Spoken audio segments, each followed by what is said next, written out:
The chandeliers glowed like 1,000 tiny suns above the hall in Ikoyi, pouring gold over the wedding guests.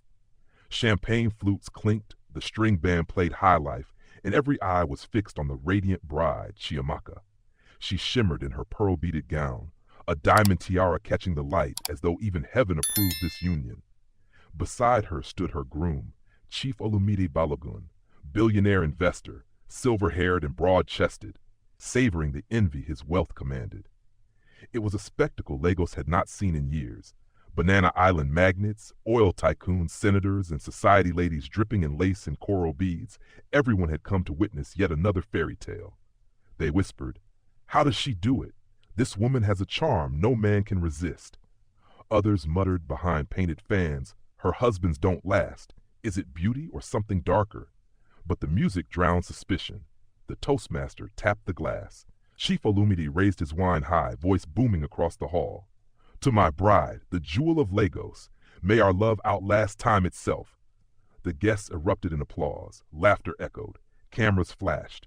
Chiamaka's smile glowed soft and perfect, yet her eyes, if one looked closely, did not shine with love. They held something else, a secret. Then it happened. The groom's hand trembled. His words broke mid-laugh. The glass slipped from his fingers, crashing to the marble floor. His face twisted, veins rising in his neck. A gasp tore through the hall as he staggered forward, clutching his chest. "Chief! Chief!" voices screamed. The band halted mid-note. Guests leapt from their seats, panic scattering like fire through dry grass. Women shrieked, gel of feathers bobbing in the chaos. Men rushed, slapping his back, calling for doctors. Cameras, still flashing, caught every dreadful second. Chiamaka froze for a heartbeat. Her lips curved, just slightly, into something that looked like a smile. Then, as though remembering the eyes on her, she let out a piercing cry. She dropped beside him, clutching his face. "Olumide, my husband!" But his eyes had already rolled back, mouth foaming with the dregs of poisoned wine. Within moments, the great Chief Balogun, billionaire of Banana Island, was nothing but a husk on the marble floor of his own wedding. Silence fell like a hammer. All around, the guests' faces gleamed with sweat and fear. And in that silence, one whisper cut louder than the rest. "Another one? This cannot be ordinary." Chiamaka buried her face in her veil, her sobs echoing in the hollowed hall. But if anyone looked carefully, they might have seen her fingers brush her lips, hiding that fleeting curve. Was it grief or satisfaction? The chandelier still blazed above, mocking the darkness below. And as the body was carried out, a question lingered in every fearful mind. Was this the curse or her plan? The rain had stopped just before the funeral began, leaving the air thick with the smell of wet earth and hibiscus. Beneath the wide canopy in the churchyard, the Lagos elite gathered in silence. Men in crisp agbadas, women in head wraps as tall as crowns, yet all eyes turned again and again to the figure at the center of the storm. Chiamaka. She stood draped in a flowing white lace dress, the kind that shimmered softly when the sun broke through the clouds. A black jello wrap tied around her head framed her face like a halo of shadow. Her eyes were dry, unblinking, her lips pressed together as though grief had been nailed shut inside her. But the whispers, they were louder than the hymns. "Is she cursed?" a woman hissed, fanning herself with a program. "Ah, my sister, open your eyes. That one is not ordinary. 5 husbands gone, one after another. How?" "5," another gasped, clutching her beads. "Yes now, 5. Rich men, old men, powerful men, and everyone buried before their time." The murmurs rippled through the crowd like restless water. Some said she was unlucky, a woman born beneath a dark star. Others said her beauty was too sharp, too dangerous, like a blade hidden in silk. Yet no one spoke above a whisper. Even gossip feared her shadow. Chiamaka lowered her head as the choir sang, but her face betrayed no sorrow. To the mourners, that stillness was proof. A true widow wept, a cursed one did not. And yet, despite the fear curling in every corner of the funeral ground, something strange stirred among the men. She was radiant. Even draped in mourning, she glowed like a goddess fallen among mortals. Her skin gleamed against the lace, her poise unbroken by death's touch. Wealthy bachelors and aging tycoons shifted in their seats, stealing glances, their thoughts unspoken but clear. One leaned toward his friend and muttered, Dangerous women are the sweetest. If I had a chance, I would not mind risking small. His friend shuddered. Risk? My brother, this is not business. This is death. Still, the truth lingered in the men's hungry eyes. Fear could not choke desire. The widow in white was aflame, and moths will always fly toward fire, even when they know the end. The coffin was lowered into the ground. A final hymn floated into the humid air. Chimaka placed a single white rose on the grave, her hand steady, her expression unreadable. Then she turned, her gaze sweeping the crowd with quiet command. Heads bowed quickly, but not quickly enough. She had seen who stared. She had marked them. And somewhere among those staring eyes was the next man, the next name to be carved into stone, the next billionaire to fall under her touch. And one man was already next in line. Inspector Femi Adewale sat hunched over his cluttered desk, the rickety ceiling fan stirring warm air that smelled faintly of dust and ink. The walls of his office in Acacia were plastered with fading newspaper clippings. Oil magnate dead at 62. Banana Island tycoon dies suddenly. Philanthropist found lifeless after gala. Each headline bore a picture of a grieving young widow in white lace. Always the same woman, her face angelic, her tears carefully measured. Femi's colleagues, two junior officers with loose ties and laughter that filled the station, leaned in the doorway. Inspector, one of them teased, tapping a finger on the clippings. Is it love or envy that makes you stare at her picture every day?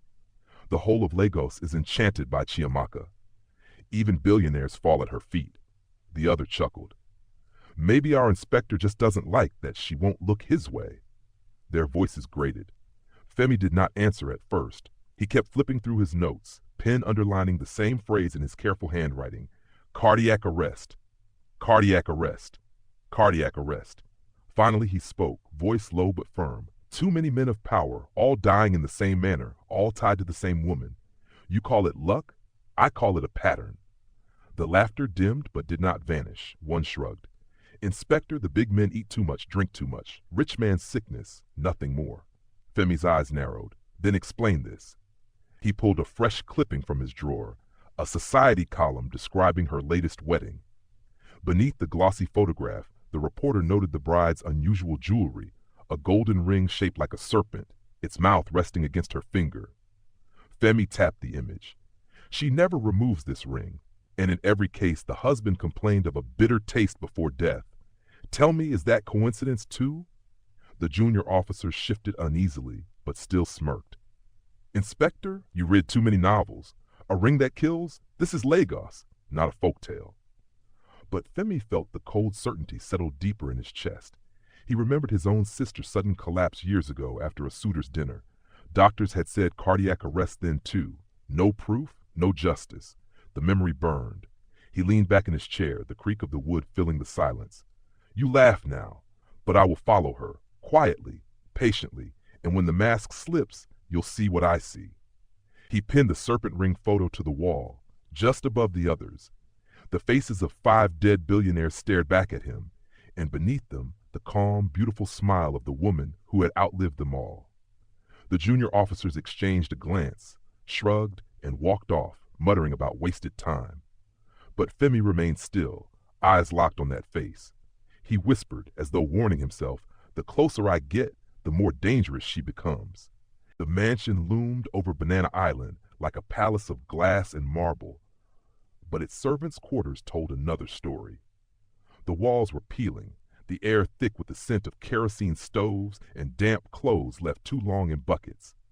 It was here Inspector Femi Adewale came, not in his usual press suit, but in a plain shirt and trousers, blending with the shadows. A young maid sat on a low wooden bench, wringing her hands until her knuckles whitened.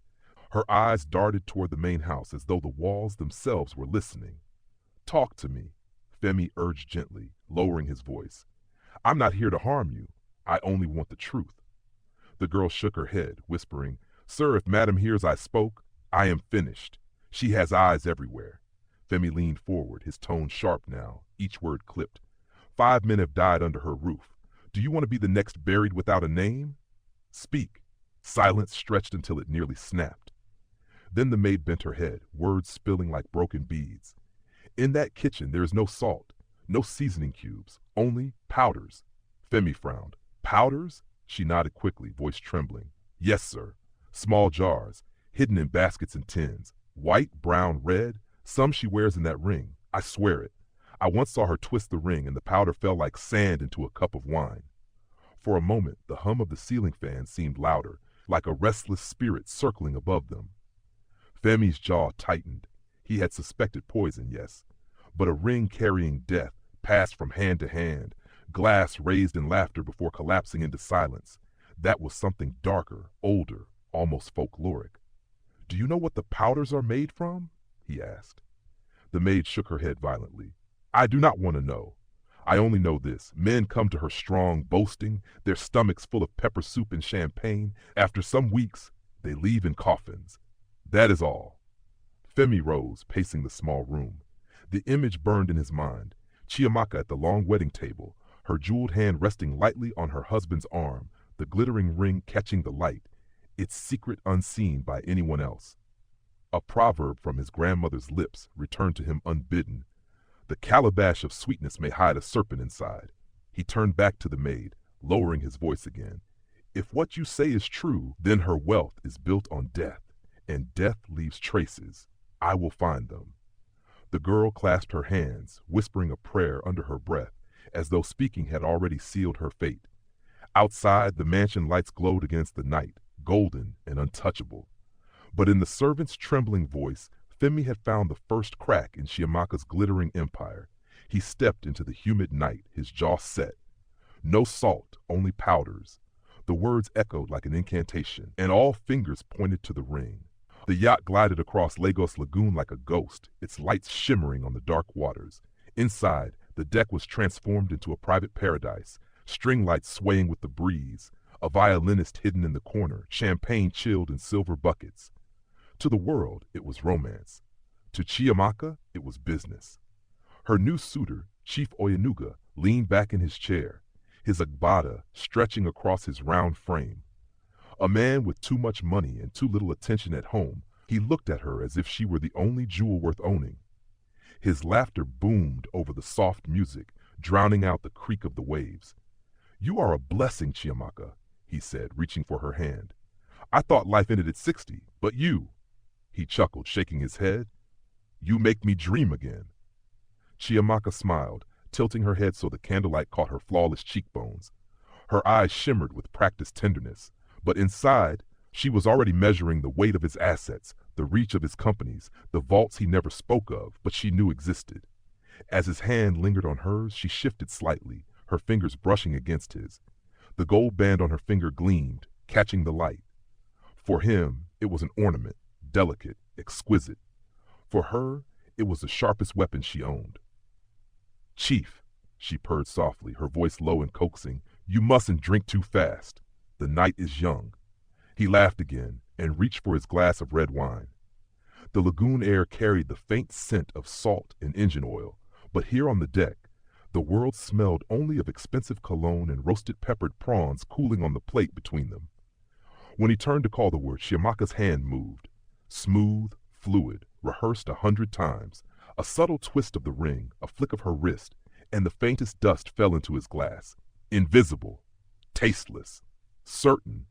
She leaned back, her smile radiant, her eyes soft with feigned devotion. The violin swelled in the background, each note tightening the noose of the moment. Chief Oyenuga returned his gaze to her, lifting the glass as if to toast. To you, my angel, may this be the beginning of forever. She raised her glass, her lips curving upward. The lagoon wind teased her hair, the candlelight danced against the gold on her finger, and for a fleeting second, her smile almost looked like pity. The audience already knew. He did not. He took a deep gulp, eyes shining with joy, utterly blind to the grave yawning beneath his feet. And from the shadows of the lower deck where the light didn't reach, another pair of eyes glinted, watching, waiting, and yet someone else was watching. The chandeliers of the Eco Hotel ballroom spilled light like liquid gold, casting long shadows across crimson drapes and polished marble floors. The music swelled, violins weaving with Yoruba talking drums, while Lagos' finest swirled in silks, lace, and glittering agbadas. Laughter rose like smoke, masking secrets beneath perfume and champagne. Chiamaka stood at the center of it all, her white gown hugging her frame, her gel a crown that dared the room to bow. Men angled toward her, women stole glances filled with envy and fear. She wore grief like an ornament, polished, perfected, yet her smile lingered a beat too long, like a blade hidden behind velvet. Inspector Femi Adewale slipped through the crowd in a dark suit that did not belong to this world of endless money. His eyes, sharp and unblinking, tracked her every move. Tonight wasn't about mingling. Tonight it was war. Their eyes met. For a heartbeat, the ballroom dimmed. She raised her glass in his direction, a faint smile playing at her lips as though mocking his silent pursuit. He lifted his chin, returning the gesture, but his chest tightened. He was close, too close. Then he saw it. As Chiamaka adjusted her shawl, her fingers brushed the ring. A glint caught his eye, not from the jewel itself, but from a seam along the band, so small, so deliberate. His breath caught. He remembered the trembling maid's whisper, "Madam's kitchen has no salt, only powders." The ring wasn't just an ornament. It was a container, a weapon. He gripped his glass, knuckles whitening, proof, at last, but not enough. Not yet. The room was filled with cameras, socialites, powerful men who would laugh him out of the building if he accused her without evidence. Wealth was her shield. He needed more than suspicion. He needed the moment she struck. Chiamaka drifted closer, her perfume, jasmine, and something darker, curling into his lungs. "Inspector," she purred, voice silk over steel. "You clean up well, almost look like one of us." Femi smiled faintly, his jaw tight. "And you, Matt, have a way of outshining the room." Her laugh was soft, dangerous. "Careful, you sound bewitched." He held her gaze. Behind the shimmer of her eyes, he saw calculation, a predator cloaked in satin. He forced a chuckle, leaning just close enough to whisper, "Maybe I am, but even the most beautiful spider leaves a trail." Her smile faltered, just for an instant, before returning wider than before. She touched his arm, lingering longer than necessary, and in that pause he felt it. The shift. She knew. The music soared, the crowd twirled around them, but between Chiamaka and Femi there was only silence, a battle fought with eyes and half smiles. She tilted her head, whispering low, "Be careful, Inspector. Hunters don't always make it home." He exhaled slowly, masking his racing heart. Tonight, he had seen the truth. But to bring her down, he would have to dance with her in the open, risking everything. And somewhere in her perfect smile he read the danger clearly, for the hunter had now become the hunted. The night air carried a soft warmth, the kind that clung to skin and lingered with the smell of grilled suya drifting up from the streets below. From the rooftop bar, Lagos shimmered like a restless jewel, traffic lights blinking red and green, Danfo horns echoing faintly, Eco-Atlantic glowing in the distance. The city seemed alive, breathing with secrets. At a corner table, under the dim glow of a lantern, sat Chiamaka Nwachi, draped in a silk gown the color of midnight. Her coral earrings swayed gently as she leaned forward, a smile playing at her lips. Across from her sat Inspector Femi Adewale, shoulders square, posture calm, but his eyes never leaving hers. "You look tense, Inspector," she purred, tracing the rim of her glass with a manicured finger. "Are you always this serious, even when you're off duty?" Femi's jaw tightened. He forced a small smile. "Some women leave a trail of perfume. You, madam, you leave funerals." Chiamaka's laugh was low, melodic, almost hypnotic. "Is that what they tell you? That I'm cursed? Or perhaps dangerous?" Her eyes glittered like cut glass. She lifted her hand, and a waiter appeared with 2 fresh cocktails, bright, garnished with lime. She picked up one glass and with deliberate grace slid the other toward Femi. "Try this," she said, her tone playful but edged with challenge. "It's sweet, but it has a bite." Femi's gaze lingered on the drink. The condensation ran down its side, wetting the napkin. He remembered the testimonies, the servant whispering about powders, the faint trace of almond scent in the post-mortem reports. His heartbeat quickened, but his face betrayed nothing. Chiamaka leaned closer, her perfume thick with jasmine. "Don't be afraid, Inspector. You might even enjoy it." For a moment, silence stretched. The city below roared with horns and laughter, but at that table, time seemed to hold its breath. Femi lifted the glass slowly, his eyes never leaving hers. He tilted it to his lips, pausing just long enough for her to believe he had taken a sip. Then in one fluid motion, he set it back down, his fingers brushing hers as he nudged the other glass in her direction. "Ladies first," he said softly. Her smile flickered, just for a second, a crack in her flawless mask. But she lifted the glass anyway, her pride refusing to bend. The drink touched her lips, and in that instant, Femi knew that the predator had chosen the wrong prey tonight. He exhaled slowly, his voice a whisper beneath the hum of the rooftop bar. This time, the poison had found the wrong lips. The music died before anyone touched the strings. One moment, the ballroom at Eco Hotel shimmered with laughter, clinking glasses, and the flash of cameras. The next, a man's choking gasp split the air. Chief Adebanjo, Lagos oil magnate and Chiamaka's newest conquest, stumbled forward. His glass of red wine slipped from his hand, shattering across the polished floor. Screams rippled through the crowd as the chief's bulky frame crashed onto the marble tiles. Guests surged back, their lace gowns and agbadas rustling like frightened birds. The air reeked of perfume and sudden fear. All eyes darted to Chiamaka. The dazzling widow, wrapped in a sea-green gown that caught the chandelier's glow, knelt beside her suitor with practiced grace. Her hands fluttered across his chest, her face twisted in horror. But in the chaos, not everyone saw the grief. Some saw something else, something too sharp, too quick, a faint curl of satisfaction that vanished as soon as it appeared. Detective Femi didn't miss it. He had been watching her all evening, his gaze never leaving the ring that glinted on her finger. He knew the truth, but he hadn't expected her to slip tonight. Not here, not in front of hundreds. A whisper sliced through the ballroom like a blade. "I saw it." She touched his glass. Another voice joined, shaky but loud enough to carry. "She dropped something inside. I swear it." The murmurs grew, multiplying, binding her in a web of suspicion.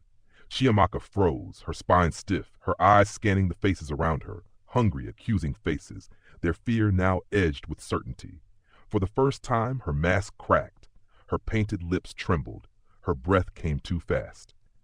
In the hall of mirrors that was Lagos society, the reflections had turned against her. She pulled back from the dying man, her emerald dress brushing against the broken glass, and staggered to her feet.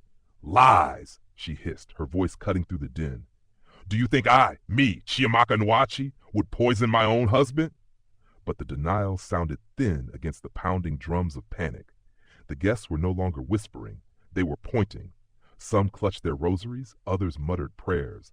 Security men moved toward her, uncertain, hesitant, because beauty still had its power, even in the face of death.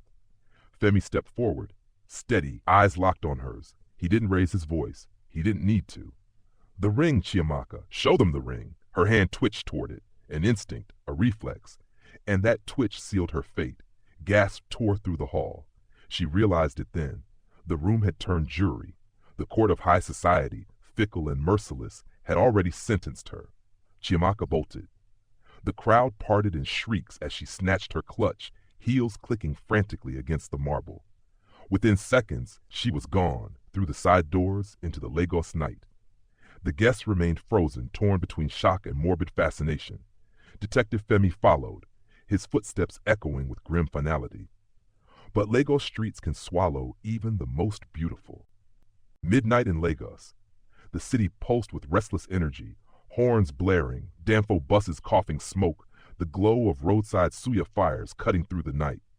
Then came the sirens, sharp, unrelenting, slicing through the humid air. Femi gripped the steering wheel of the police SUV, his jaw locked. Ahead, a black Range Rover darted through traffic, its tinted windows catching flashes of red and blue. Inside was Chiamaka, her silhouette a mask of calm against the chaos, even as the city closed in on her. "Don't let her escape," Femi barked, eyes never leaving the SUV ahead. His squad tightened formation, 2 vehicles flanking him, engines growling like hunting dogs. The chase tore through Third Mainland Bridge, the ocean wind whipping, streetlights streaking like broken fireflies. Chiamaka's driver swerved, nearly clipping a Danfo bus. Passengers screamed as the bus tilted, horns blaring curses into the night. Inside her car, Chiamaka's composure cracked for a heartbeat. She snapped at her driver, voice sharp. "Faster! Do you know who I am?" But the driver's knuckles were pale against the wheel, sweat dripping down his temple.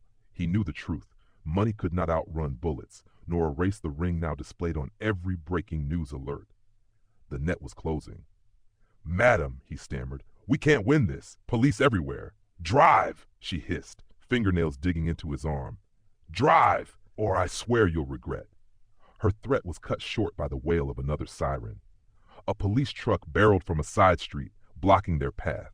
Tires screeched. The SUV jerked violently as the driver swerved, narrowly missing a fruit seller's cart. Bananas and oranges scattered across the road, rolling under speeding tires. "End of the road," Femi muttered, pushing harder on the accelerator. The chase funneled into the narrow, crowded arteries of Balogun Market. Shops shuttered in darkness, alleys cluttered with wooden stalls, the air thick with the ghost of days trading, dried fish, palm oil, sweat. It was here in this maze that Lagos itself seemed to rise against her. The driver saw it first. No more open roads, only dead ends and shadows. He slammed the brakes. Chiamaka lurched forward, diamonds rattling against her chest. "What are you doing?" she screamed, voice cracking with rage. The man's hands trembled as he threw the SUV into park. His chest heaved. "I'm done, madam. No money is worth this. Not my life." Before she could claw at him, he flung open the door and ran, into the darkness, into freedom. Chiamaka sat frozen for a heartbeat, fury and disbelief twisting her perfect face. Then the light shifted. Police headlights fanning across her, hemming her in. Sirens echoed off the walls of the empty marketplace like ancestral drums of judgment. Femi stepped out of his SUV, coat whipping in the wind, eyes locked on her. Around him, officers raised their weapons. The hunt was over. And in that silence, broken only by the crackle of radios, Chiamaka understood. The city she had feasted on had turned its jaws upon her. And at last, the widow was out of luck. The High Court of Lagos was a theater that morning, every seat packed, every whisper sharp enough to cut. Outside, cameras flashed in relentless bursts, their glare bouncing off tinted SUVs and the polished marble steps. Inside, the air was heavy, like a storm holding its breath. At the center of it all sat Chiamaka Nwachi. No diamond necklace graced her throat today. No gold-threaded lace wrapped her body. Instead, she wore the muted white of prison fabric, her face pale beneath powder she had begged to apply. But still, her poise remained. Her back straight, chin high, as though defiance itself were the last luxury she owned. Across from her, Inspector Femi Adewale stood, hands folded behind his back. He wasn't dressed for glamour either, just a dark suit, neat but worn at the edges. Yet there was power in the way his eyes never left her, as if daring her to blink first. The judge entered, and the murmurs stilled. His gavel cracked like thunder. This court will come to order. The prosecution wasted no time. Evidence after evidence rolled forth. Financial records, testimonies, the fearful whispers of servants who had once polished her floors. But the true silence fell when the final piece was revealed. It gleamed under the fluorescent lights, set carefully on a velvet cloth, the ring. A jewel framed in gold, its delicate design almost innocent to the eye. Yet inside, the secret compartment waited, its edges stained faintly with a powder that had killed men worth empires. Gasps rippled through the courtroom. Someone muttered, "Ga'adi Egwu, this is fearful indeed." Chiamaka's eyes flickered. For the first time, the mask cracked. Her fingers twitched as though reaching for it, longing to slip it back on, to reclaim her power. But the bailiff stepped forward, guarding it like a holy relic. "Mrs. Nwachi," the prosecutor's voice rang, "this ring is no ornament. It is the weapon that bound 5 men to their graves. Do you deny it?" Her lips parted. For a heartbeat, silence reigned. Then she smiled, a smile that trembled on the edge of madness. "They chose me. They begged for me, and they paid the price."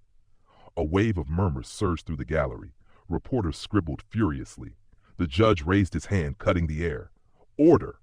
Femi's jaw tightened, but he said nothing. His work was done. Just when the verdict was read, it carried the weight of iron. Guilty. Sentenced to life imprisonment at Kirikiri Correctional Facility. Chiamaka did not weep. She did not scream. She rose with regal slowness, her eyes sweeping across the hall, as though daring Lagos itself to look away. Yet as the bailiffs took her wrists, the clink of chains rang louder than her silence. The cameras outside roared like vultures. The headlines would be cruel, but one truth stood taller than all the flashing bulbs. The ring that bought her riches had become her chain. The walls of Kirikiri prison have a way of crushing a person's spirit. They are not just concrete, they are silence, shame, and shadows that stretch longer than a lifetime. Inside one of the damp cells, Chiamaka Nwachi sat on a wooden bench, her once gleaming skin dulled, her lace and diamonds replaced by a faded brown uniform. Her face was bare of makeup. Her eyes, once the center of every Lagos gathering, now stared at nothing but the cracks on the floor. Outside her cell window, the faint sound of women's voices drifted, singing hymns to drown despair. Chiamaka did not join. She had lived for the applause of crowds, but now even echoes had abandoned her. Pride was still there, clinging to her like perfume that refused to wash off. She straightened her back whenever warders passed, lifting her chin as if she still walked the corridors of Banana Island. But when the footsteps faded, when the world outside forgot her name, regret crept in quietly, like the slow drip of rainwater into a leaking bucket.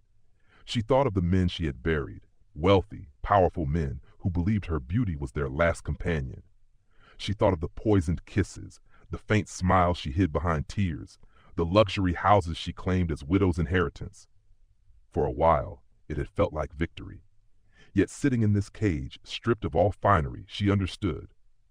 Victory had been nothing more than an illusion stitched together by fear.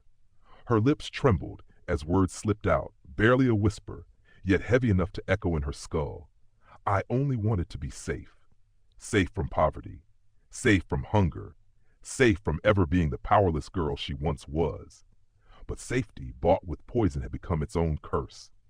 Beyond the prison gates, Detective Femi Adewale stood with his coat drawn tight against the evening wind. He had watched too many lives twisted by greed, but this case cut deeper. He could still see her in her wedding gown, smiling, radiant, untouchable. And now she was nothing but another cautionary tale. He turned slowly, his voice low, not for her, but for the world that would hear her story. The trap you set for others is where your own foot will rest. As he walked away, the prison doors clanged shut, sealing Chiamaka in her new kingdom of silence. No chandeliers, no champagne, only the echo of a widow's curse.